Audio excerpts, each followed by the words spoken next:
Um,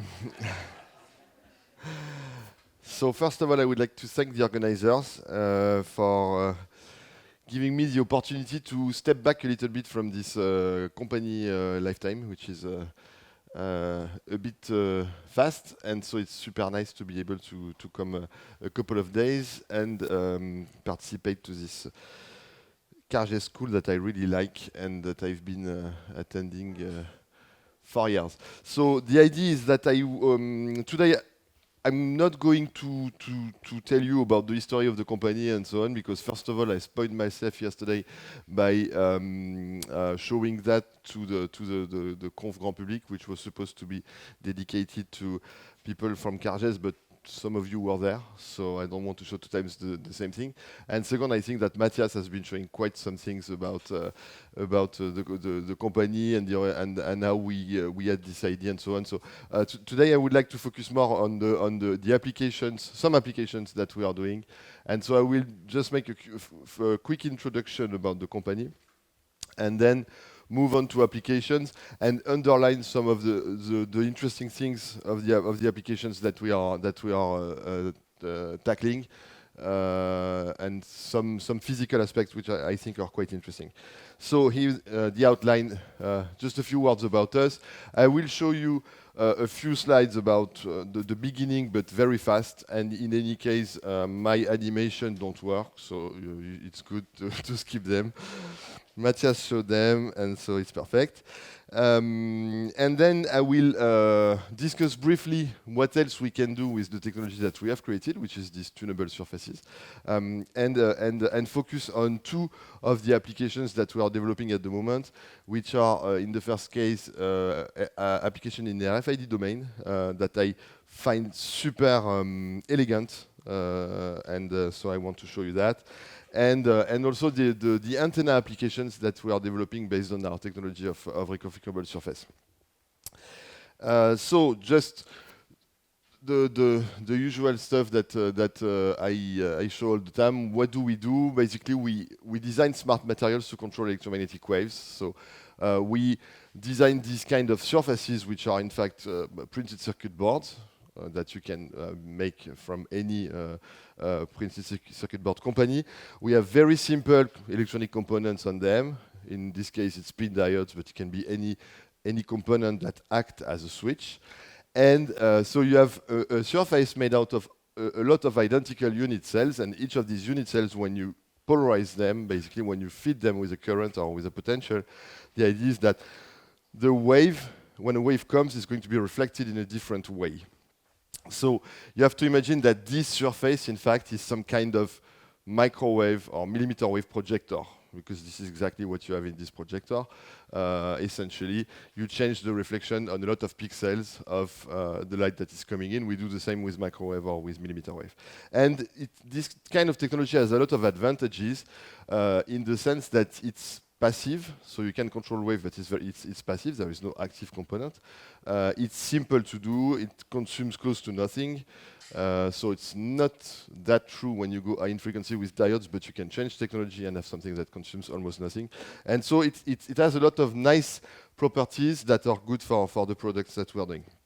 So essentially, the job that we are doing at the company is to shape electromagnetic waves, just as a lot of you shape optical waves or acoustic waves or any kind of waves. So we shape electromagnetic waves. And the good thing about what we do is that since we act on the wave, on the very level of the waves, in fact, we are compatible with any system. So we can bring the materials that we develop on any system that uses electromagnetic waves, and we can do better and take the best of an electromagnetic system using the technology that we are developing. So what we do, the job that we do, is to design these materials. So we have a lot of people doing the design of these materials. We have a lot of algorithms which come from the world of wave physics. So all the culture that we come from the Langevin Institute and from the diffraction approach and so on that was introduced by Matthias is in these algorithms, and this algorithm team is led by Victor, who is here. And what we do in the end is we take these materials, these algorithms, and we package them into some solutions that can be of interest to customers. Just to let you know, for those of you who are not there yesterday, we are about 50 at the moment, and we have a lot of funding secured on various topics. I can say I'm super happy because I never had as much labs as now and as much equipment, so that's the good point. And of course, we have a lot of patents because we are a very high-tech company, so most of the things that we do are patented. And we are in the process of raising funds, so you can say you already have a lot. The problem is that what we see is that it's fairly easy to get contracts, in fact, when you have a good technology. The problem is that the more contracts you have, the more you need to deliver on specific timing and objective and so on. And in the end, the team is going crazy. So you need to step back a little bit on that, stop a little bit on the contracts, maybe go to financial people and say, okay, give me some money and I will focus on doing something without stopping on a lot of projects all the time. So that's the company at the moment, and we address three main range of applications. First one is connectivity solution, where we do, of course, the reconfigurable intelligent surfaces for wireless communications, which I discussed yesterday and which Matthias discussed on Monday. But we do also, based on the exact same technology, and this is what is really cool, we do also antennas. So the same metasurface that we are going to use for 5G wireless communication that I showed yesterday, you put it in a box, which is a cavity, in fact, and it becomes an antenna with very nice properties. So I'm going to show you that. We do, with plastic omnium, a radar. So the idea is the same. We take a conventional chip from any founder, Texas Instruments, Infineon, or whoever, and usually it's only a few output, few input. So it's a rather dumb detector. And this is why when you're in your car, and if it's a little bit recent and expensive, not mine, the car can break because there is a car in front of you. In fact, it's not in your line, but still the car is braking. So it's called false alarm, and it's because the radar is dumb. So what we do is we plug this radar with our dynamic tunable metasurface technology, and the idea is that we turn this rather dumb radar into something that is able to do images of what's in front of it in real time, thanks to basically raster scanning or plane wave imaging techniques that we take from both the work of Alex in optics and acoustics and what was done before in medical imaging. And we have this third range of application, which is RFID, which I'm going to discuss also because I think the technology is elegant. It's essentially solving the same kind of issues than the problem that we originally thought about with Matthias. So bad wireless communication because of the environment that we solve with tunable metasurface. But in this case, it's not to communicate with someone else. It's to detect basically objects which have a little RFID sticker. So very fast. And I will skip all the intro on where we come from. What we design is this kind of stuff. This is, in fact, the first design that we worked on 12 years ago or 10 years ago. We have an antenna that sits on the ground plane. This antenna is not fed, so there is no source coming in. It's just a resonator sitting on the ground plane. We put another resonator, which is not coupled to free space, so it's basically a non-radiative, if you want, resonator. And this one has a little bit of electronics, a pin diode, or a switch. And by changing the resonant frequency of this parasitic resonator, we couple or we don't couple to the main radiator. So this guy, the black, is the main radiator, which is coupled to free space. And by changing the red one, we are changing the black one. So the idea is that we just have to put one current on the diode, and we will change the way this unit cell is going to reflect a wave. So it's very simple, very, very crude, but it works very nicely. And this was the first design, first result that we had years ago. You see that when you send a wave, reflection, you lose a little bit of energy. We are working on that, and now we lose much less. And the phase of the reflected wave is changed by pi. So super binary control, super simple, much simpler than what you have in spatial light modulators, liquid crystal or whatever. But that's the job for a lot of application. And in fact, we chose this design from the start because it's super simple in terms of algorithms. You only have one choice, 0 or 1. And in terms of hardware, it's much simpler than having a continuous voltage to control, for example, a varicap or this kind of component. So we did this surface a few years ago with Mathieu and Nadej and Matthias, and we proved that we were able to optimize. Today it's working. That is such a surprise. So it has to do with the cable, Romain. Crazy. Okay, so we showed that when you play with this kind of surface, it's very nice. You can optimize the reception of an antenna, and we were thinking that it was the idea of the century and that we could get products within a couple of years with Matthias. It didn't work like that. Anyway, we did a lot of work on this, and we showed that we could improve reception of an antenna in a room, but we also did a lot of physics with this, studying, for example, what happens in a cavity when you use this kind of surface. And most of the ideas that we are developing now, in fact, the products are based on the experiments that we did with Mathieu Dupré and Philippe Delugne after that, which were devoted to studying a cavity with controllable boundary conditions. Because really, when you have these unit cells that I just show, basically you can say, okay, the wave is coming, it's reflected with a plus or minus sign, but you can also say it's a perfect electric conductor in one case and a perfect magnetic conductor in the second case. Or if you're a little bit more snobbish, you can say it's a Dirichlet or Neumann boundary conditions. It's the same. And I'm sure it's working today also. No. Okay, so the idea is that we developed this technology for wireless communication, but problem, we couldn't tackle this market, and we had to find other solutions. So the idea is that when you have this kind of technology, first of all, you say, okay, I have my tunable surfaces, I know how to control waves with them and so on, and what can I do? So we studied a few things over the years with Jean-Baptiste Gros, for example. And for example, we showed that you can take a regular cavity, which has a purely regular properties, and you can turn this cavity chaotic.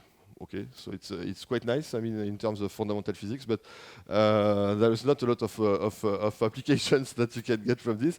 But nevertheless, it works very well, and usually it's very often, as Wei was showing just before, it's useful to have chaotic properties inside the cavity, and which is the case, for example, for EMC measurements. So we did some works on EMC measurements, and we did show, in fact, that using this kind of technology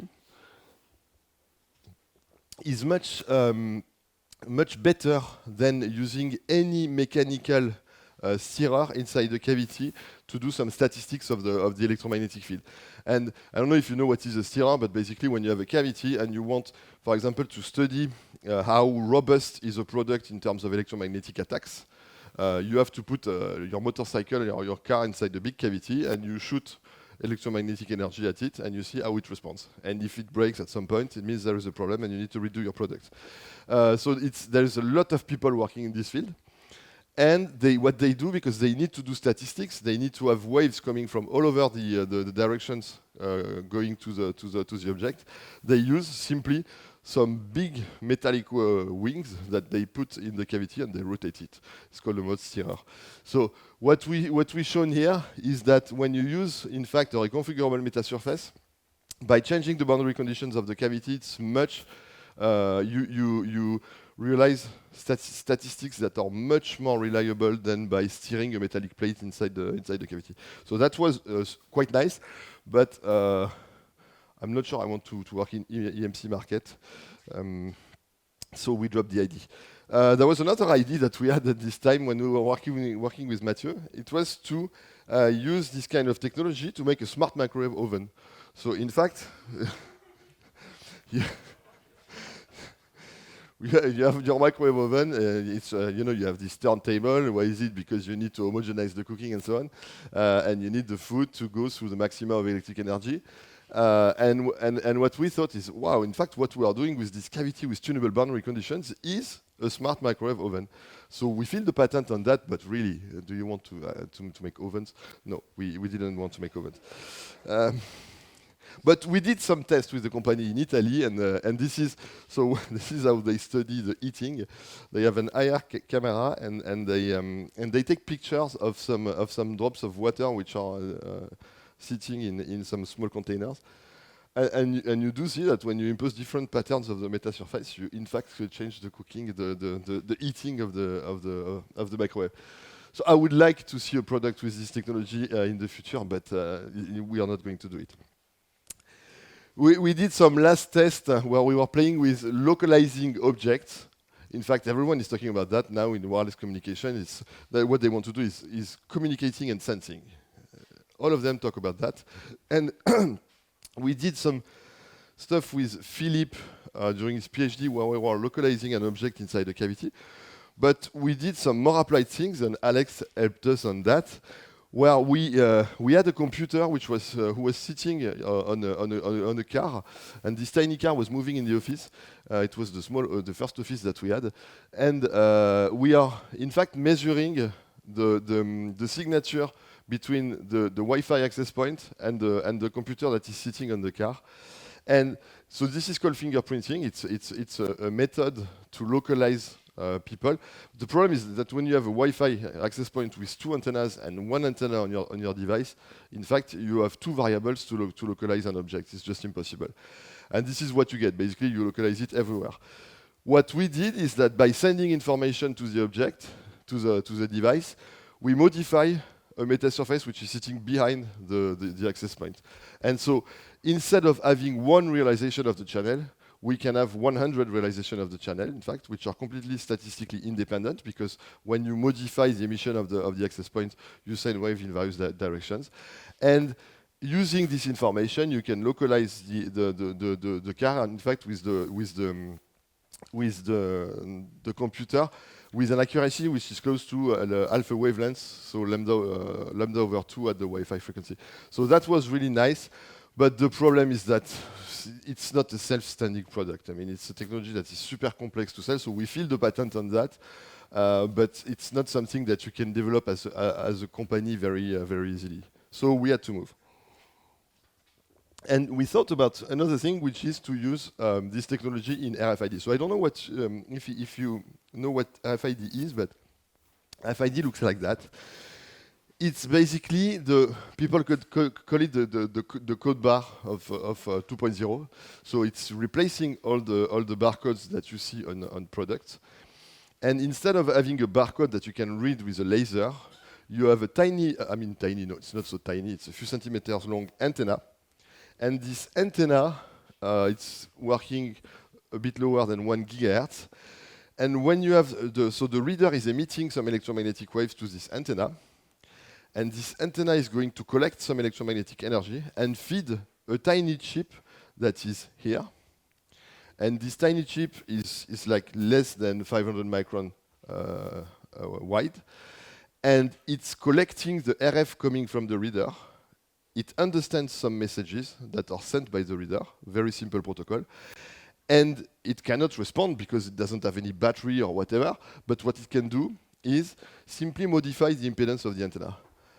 And by sending wave on this guy, it's going to respond to you by modifying its impedance. And so the reader sends the signal and receives a backscattered signal which is super low, but he can talk with this guy using this kind of thing. So this technology is absolutely, to me, it's really, it looks super low tech. I mean, Decathlon has it on all of their products and so on. It looks really low tech, but it's a super nice technology and very, I think, very smart technology. So people are using this technology a lot. And why is that? It's because you can do inventories using this technology without having to come with your laser and read all the stickers one by one. In fact, you take your reader and you can read, in principle, all the tags that are in this room at once. It's electromagnetic waves, and they are all going to respond. There is a protocol. It takes a little bit of time. But the guys in this domain have worked very well, I can tell you. The protocol is quite smart. And so this technology is extremely helpful. For example, Decathlon, they put this on each of their product because they want to follow the product from the fabrication to selling. Even later, they can know, for example, if you enter the store, if you are wearing something which comes from their store. Think about it. And so it's super useful for inventories. And a lot of applications now come in small places. So for example, that's vending machines, people who want to sell you some food.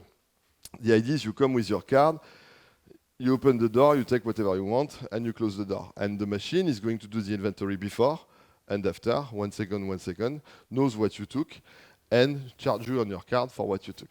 It can be self-serving store. It can be, for example, in this company, NEDAP, they use our technology to, this is book distributors that you have in hospitals.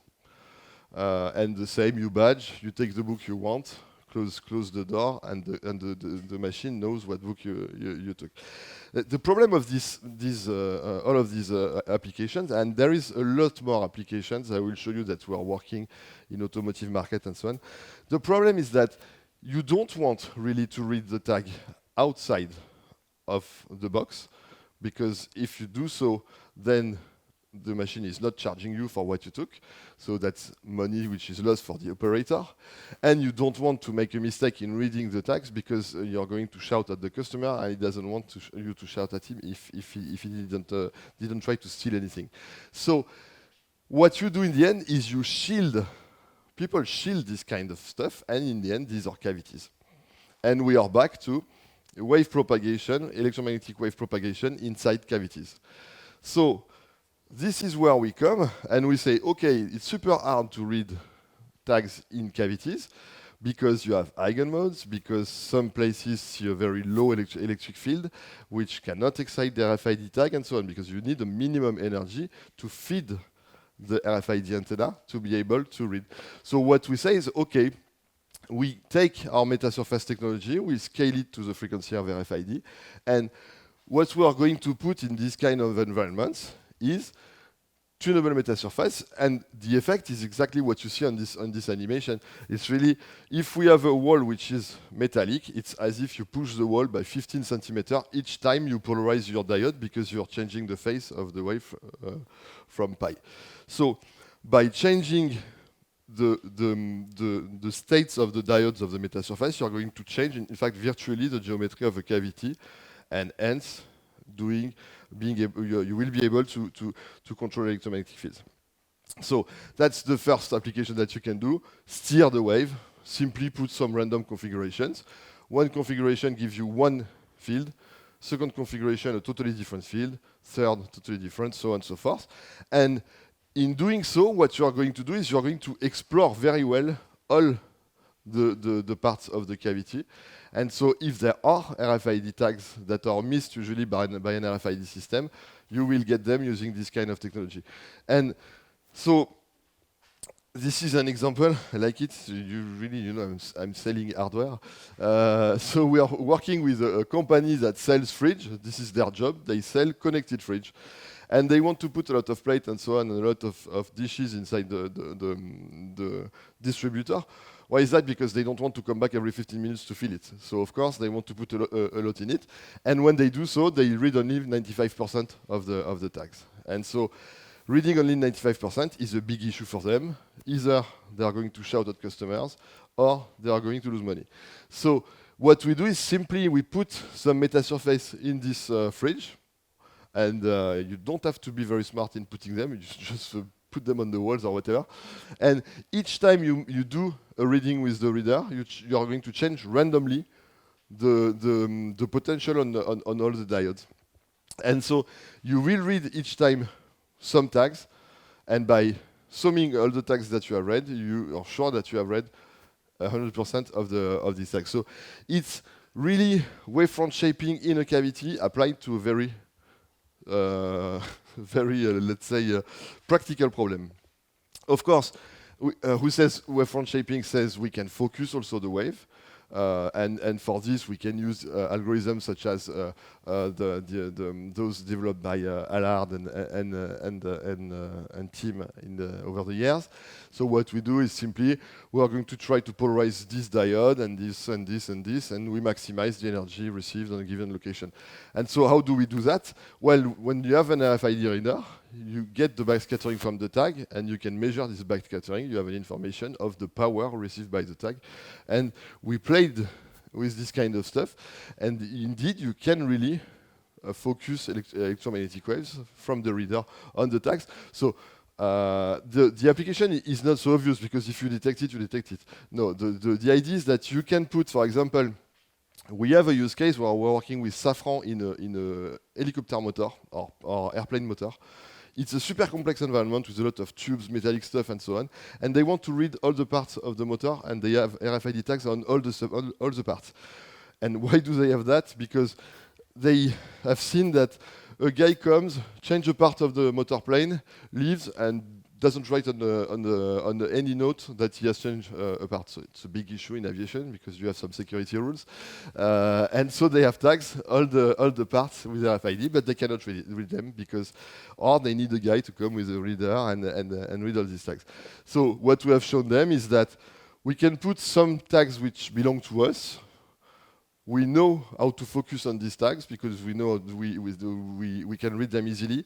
And in the area where you have this tag, around the wavelength, you maximize the energy, so you maximize the chances of detection. So that's for optimization. Of course, we can do reflection metasurface, but we can do also transmission, and we have developed the two. So in one case, we are going to reflect the wave with a pi or zero phase shift. In the other case, we are going to stop the wave, reflect it, or transmit it. So that's the kind of the two kind of technologies that we can have. And I was telling you that we are working. So this is the environment I'm talking about, kind of nasty. But next year, we are going to Stellantis is going to produce 5,000 cars they want. With our technology inside. So what is the use case in this case? The first one is you have a guy going to do some fixing for your electricity or gas provider, and the problem is that he just forgot to take his scope or whatever where he was doing the fixing. So he comes back home and says, "Oh, I'm missing this." And this is super expensive for the company because either he lose 1 day to go and get his stuff, or he lose the equipment. So they want to tag all this equipment to make sure that nobody is forgetting objects. This one application. Another obvious application is UPS or Amazon. If you put RFID tags on all the parcels, then you can have RFID in real time. Okay, so that's what we are developing at the moment, and it's going to be in cars next year. But the problem of this, and I'm coming to the last part on RFID, the problem of this metasurface technology is that you need to feed the pin diodes or the electronic components that we have. We need to feed them and we need to control them. And so we are back a little bit to the same issues that we had for the original technology. If you need to place this wired technology everywhere, you need to bring cables to wire them, to connect them, and to power them. It's super complex to install. And we could play, for example, in the stores of Decathlon, we could bring our technology to maximize the way they do their inventory in the store, but not with this kind of technology. It's not possible. What it means is that you need to put cables everywhere. It's just a nightmare. So what we have been thinking about is, can we make this technology but wireless? And so the point is that what we want to have is we want to have unit cells that control the waves, but that are controlled also by waves. And in fact, we have done that. So it looks like that. It's a fairly simple design. On one polarization, we have just the RFID antenna, which is going to collect the RFID waves coming from the reader, and to feed a chip, which is an RFID chip. And this RFID chip is a bit smarter than the other chips in the sense that it can, you can tell it, you can ask to this chip to put a voltage of plus V or minus V at the output of one pin. And so this chip, you can talk with it. You can tell it, okay, now put minus V or put plus V, and it can control a pin diode. So what we have is, in the other polarization, we have the same technology than usual. So we have a resonant unit cell with a pin diode, and this pin diode is controlled with the chip that we have in the middle. And this way, we have a unit cell that we can place everywhere, and this unit cell can control electromagnetic waves that are propagating in this room. So you can imagine to put this unit cell on the walls, and you have your reader, and you're going to use the reader to power this unit cell and to tell it to reflect with a plus or minus sign the electromagnetic waves. So here is the measurement that we did. This is transmission measurements. This is wired, this is wireless, works exactly the same. And of course, you lose one polarization if you do that, but it works super well. And this is in reflection. You see, we have a pi phase shift with the wire technology. We have the same phase shift with the wireless technology. And this is going to be, for us, we believe it's a super nice technology, because in the end, that can be printed electronics. You can fabricate that for very low cost, and you can place it everywhere to control electromagnetic waves. So this is for RFID, but it could be also envisioned for wireless communication in the future. That's a solution that, in terms of integration, is possible in buildings, in houses, and so on, because there's no wires. So just a last word about this. We are also going to play some interesting physics tricks with that, because in fact you have a unit cell which needs a certain amount of electric field to be powered. So that means that if you tell to this unit cell, be a perfect electric conductor, when it's not fed by enough field, it's a perfect electric conductor. And now, when it has enough energy, it becomes a perfect magnetic conductor. So, depending on the level of field that this unit cell sees on one polarization, it's going to change the state of the boundary on the other polarization. So we will put that in a cavity, and then you can play with boundaries that are changing automatically depending on the electric field that they see. So that's a time-varying media that is sort of autonomous, and it does whatever it wants. So, of course, what we think is that, I mean, you can think that it's going to be periodic if you have a low field, and if you increase the field in the cavity, maybe you're going to have some chaotic behavior, stuff like that. We don't know. That's what we expect. But it's a topic that Vova, sitting there, is going to tackle with Julien in Langevin. And what I like is that we develop this technology for a real application, but in the end, you can do some nice physics with it. Combien j'ai de temps? Romain? Seb, Romain, vous savez combien j'ai de temps? 16 minutes encore? Parfait, super. Okay, so I have time to talk about the second topic, which is how we do antennas. And in fact, why do we need antennas? I don't know if you've seen these pictures in the sky, these lights in the sky. I only saw the picture myself. But these are satellites of the Starlink constellation. So it's Elon Musk shooting satellites every couple of days with his Starship. So these satellites, the aim of these satellites is to bring connectivity to everyone. That's the idea. And so you can imagine that each of these satellites is some kind of base station, which goal is to provide you with high-speed internet everywhere in the world. Of course, because it's in the sky, it's easier I mean, it's possible to reach everywhere and really everyone. The problem is that these satellites, they are no longer geo-satellites, because the geo-satellites is a few billion to shoot, while LEO, I mean, they plan to have several tens of thousands, 43,000, I think, in the end of the constellation. So it's much cheaper than a geo, and it's much smaller, and they shoot it much closer from Earth. Geostationary is around 30,000 kilometers. these guys are 500 kilometers from the Earth. So, because of that, they do circles. They are not geostationary anymore. And the good old parabolic antenna that you had to get your TV stream from the broadcasting Eutelsat or whatever geosatellite is no longer working. You need to have an antenna that is following and tracking the satellite, switching from a satellite to another. So you need a phased array. You need a smart antenna to do that. And when you buy a Starlink, when you start your Starlink service, in fact, you have to pay $500 or 500 euros. I think it's even 600 in France to get the service. That's to pay for the antenna. Problem is, the price of the antenna is not 500 euros. In fact, it's 2,500 euros that Starlink is paying. And why is that? Because you have an antenna like that, you need to have high gain to be able to connect with the satellite.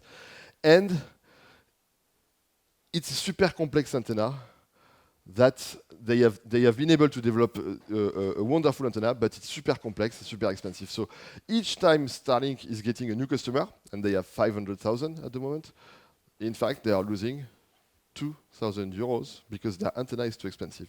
So why is that?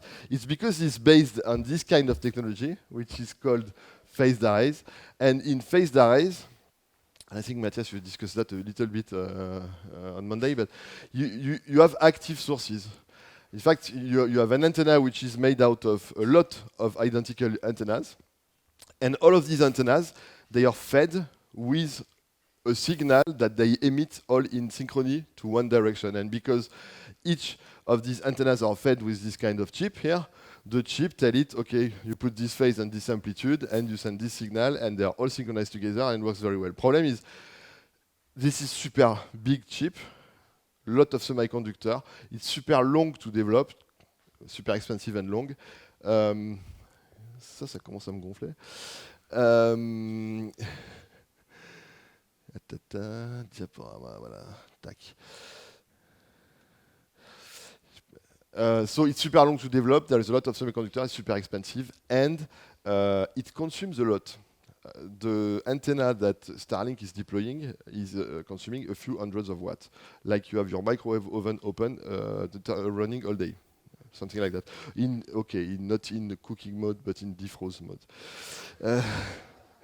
Anyway, 300 watts all day is something crazy. If they have the 20 million customers in the end that they want, they are going to add up 0.5 degree to the Earth. So that's technology number one. Starlink is using that. What are other people doing? It's, for example, David Smith. A lot of you know him. He has a company. He has not started a company, but a company has been spin-off from his research, which is called Kymeta, and they do antennas for satellite, but they use a passive phase array approach. In this case, you have a central source, and you emit to a lot of antennas, and you need to control the emission of each of these antennas. How do they do that? They simply take liquid crystals, they put it on top of their antennas, and the liquid crystals are used to change the resonant frequency of their metamaterials. In doing so, what they do is they can beam the waves because they tune the phase response of each resonator of their metamaterial. The problem is it's super inefficient because you have to propagate over very long distance from a central source in some parallel plate waveguide or something which is dissipative. And on top of that, you have to use liquid crystal which are not super friendly with microwave. Liquid crystal are quite dissipative at microwave. On top of that, and this they have seen that after they fabricated their antenna, which is a little bit dumb in my mind, but it freezes when it's below zero. Which is not super cool when you want to put it on an airplane, for example, and it's super slow. As you know, if you have been working with SLMs, SLMs are super slow. So, for example, switching between two satellites, you need to be able to do it within 1 millisecond. It's not possible with liquid crystal or whatever technology of liquid crystal you're using. So this is where we come, and the idea that we had, again, we were working in this field of reconfigurable cavity. So we said, okay, we know how to control any wave field inside the cavity. We've been playing with that and so on and so forth with Mathieu. And what if we open this cavity, in fact? We design a wave field inside the cavity. We know how to do that. Now we can open this cavity and leave the wave go out. And in fact, when you do that, you do a reconfigurable antenna. You do an antenna that you can control and that can beam waves in any given direction. So this is what we do, and this is what we have patented. In fact, the top interface is some kind of semi-transparent mirror. So it's a metallic grid that leaves, let's say, 40% of the energy go out or 30, and the rest is reflected. And the bottom interface is a reconfigurable surface that is binary, extremely simple, extremely basic hardware. And when we inject the wave inside this stuff, we control the reflections of the wave. The wave bounces a few times. So even if we have only binary control, in fact, we have a much finer control of the waves because of the multiple reflections. This is a plus of the cavity. And we can beam in any given direction. We can even do multiple beams and so on with this kind of technology. So that's the principles. We fed wave inside the cavity. We shape the waves using our surface, and they leak through an interface which is semi-transparent. So, coming on the physics of this system, one problem that we had is how to model this kind of stuff, and this is where Victor is coming. Each unit cell of the tunable surfaces that we have, if you take a commercial software from Dassault, CST, whatever, it's a few minutes to simulate one unit cell. In this antenna, which is for communication that's 30 GHz, so Ka band, we have 6,000 unit cells. So the cavity is 30 centimeter by 30 centimeter by 3 centimeter high. And we have 6,000 unit cells that take a few minutes to simulate So in this modeling, I can tell you that if we were to do it with a commercial software, we could not do it. It would be impossible. And even if we could manage to put it in the model, it would take a few years to calculate it, I think. And bringing the approaches that we have developed over the years, the green function formalism and so on, Victor and his team were able to simplify the calculation of these kind of things with some approaches coming from metamaterials and so on. We merge a little bit all the approaches, and we can calculate the wave field corresponding to a given configuration of the pin diodes in less than 1 second. So that's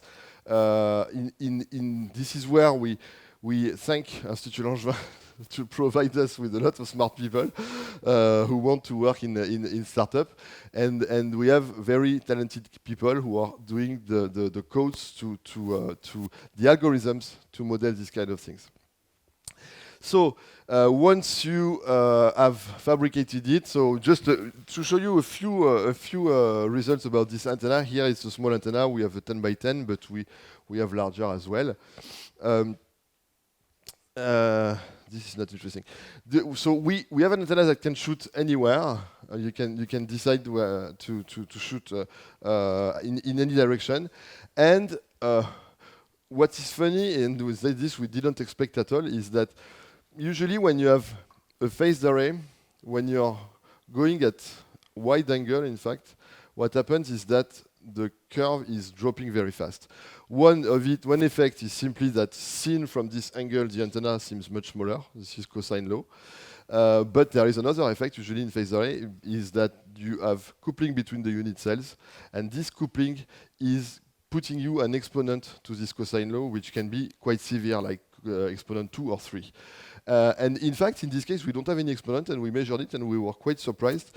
But it's really by design.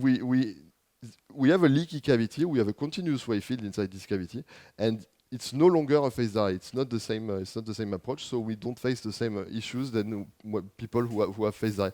So that's. I think it's the only antenna I know that doesn't have an exponent to this law, which is quite weird. So here, now, okay, we can beam in any given direction, but the problem is it's no longer so simple to beam in given directions. Indeed, we have a cavity that is leaky, and we control the reflections using the tunable surface.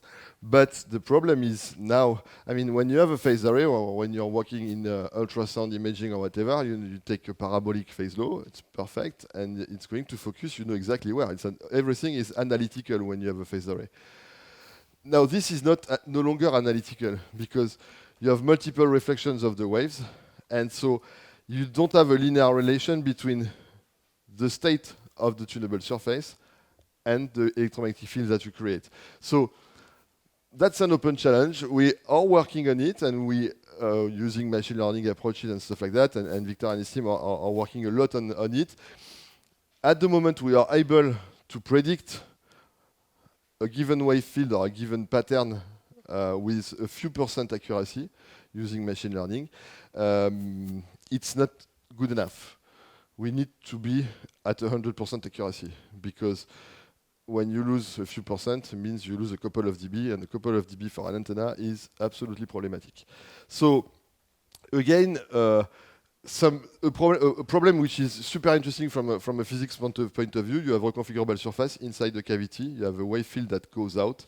What is the relation between the polarization of the diodes and the beam outside, and how can you predict the wave field so the idea is, I want this field.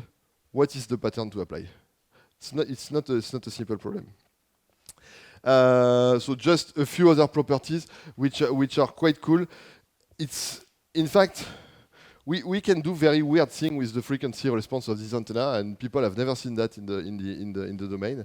And each time I show this antenna, I say, okay, I come from physics. I'm not a guy doing antennas, and I don't know what an antenna is really, but we have an antenna which is better than others.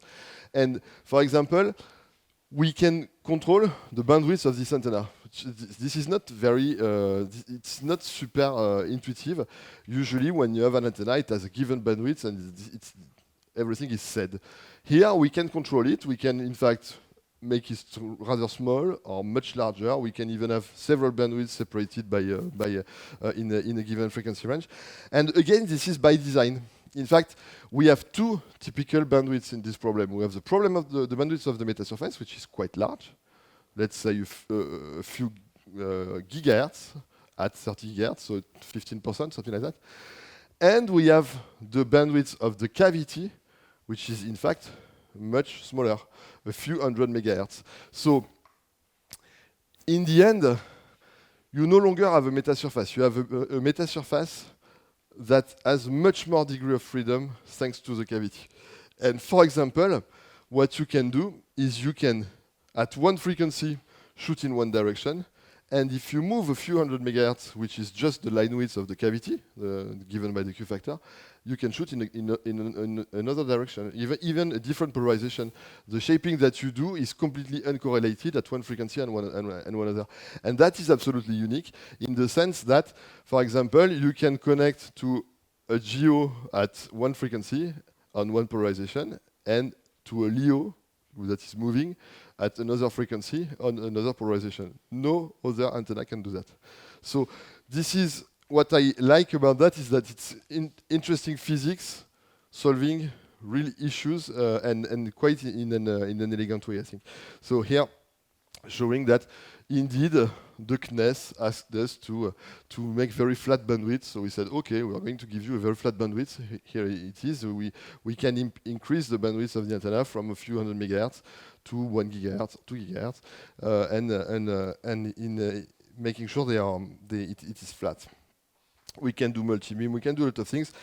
Another thing that is absolutely cool, I think, is people in wireless communication are talking a lot about hybrid beamforming.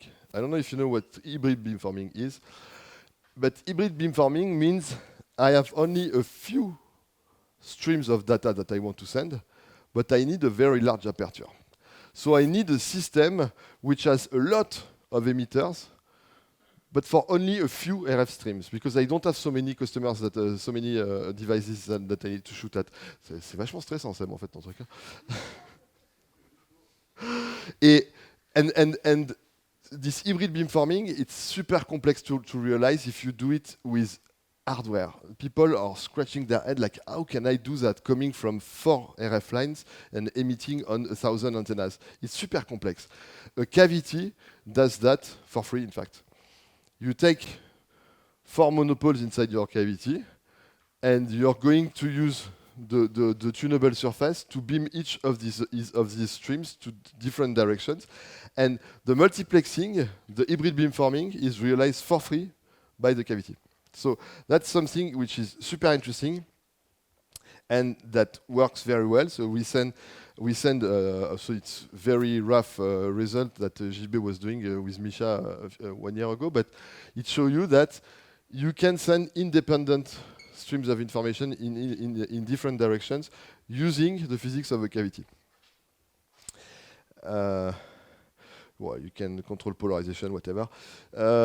So just to show you that now we are realizing larger versions.